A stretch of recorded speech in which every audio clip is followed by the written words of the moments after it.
So my teachers reviewed that a lot of people didn't want her to get married naShumba. Hanzi kwaitobhejwa every day kuti Shumba havafi vakarorana namaititi. Apa vanhu vacho izvo zvanzi vabhizi futi kupedhera maititi vachinotsvaga nyaya dzekuti vatuke maititi vacho. All this time hanzi they couldn't have their own wedding because of divorce yaShumba. Hanzi ndo yainetsa.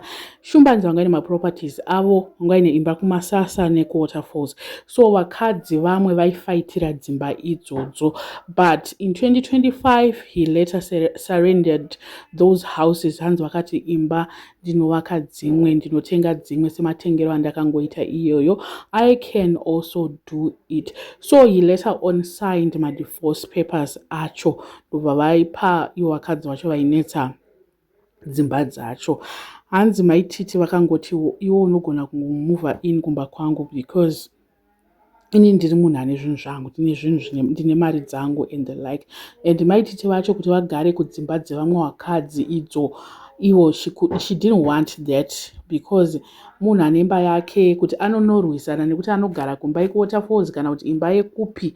She didn't want. Even kumusha hanzi maititi chose not to like sleep in one of my house or room or bedroom or whatever yakamborarwa nemwe mukadzi.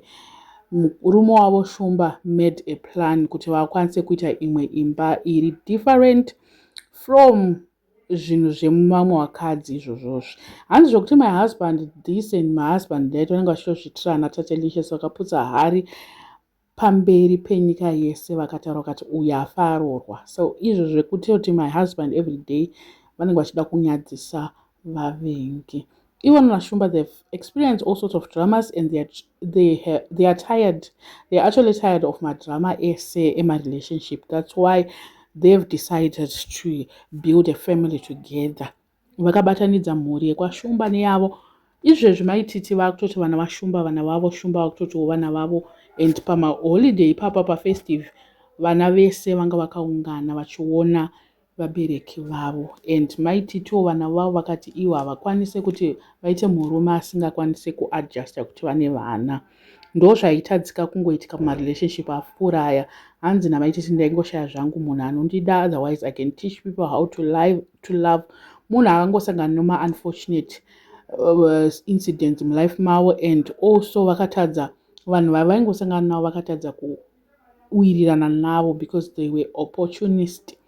Vaingoda kungowana zvinhu kuna maititi and vaisatombodawo kuti maititi vacho vaite a stable relationship. Hanzi mukada kuvabvunza ipapa vanhu vavo vanotonyatsokuziva kuti hapana chaakatitadzira mukadzi uyu kana one. Maititi hanzi havana kutadza anything. Mukada kubvunza baba Titi, baba Fifi, vese vava hanzi hapana chavanotaura kuti ndakambotadza. Tinashe futi hanzi all your past relationships hapana chavakatadza ivo maititi. So at this moment hanzi it's a different relationship and she knows how to treat hama dzemurume.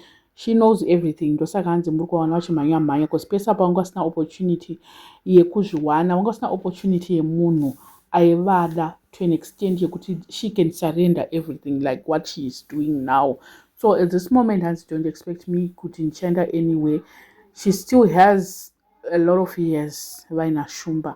Saka hanzi zvekuti munhu tasiri divorce muite sei hakuna izvozvo.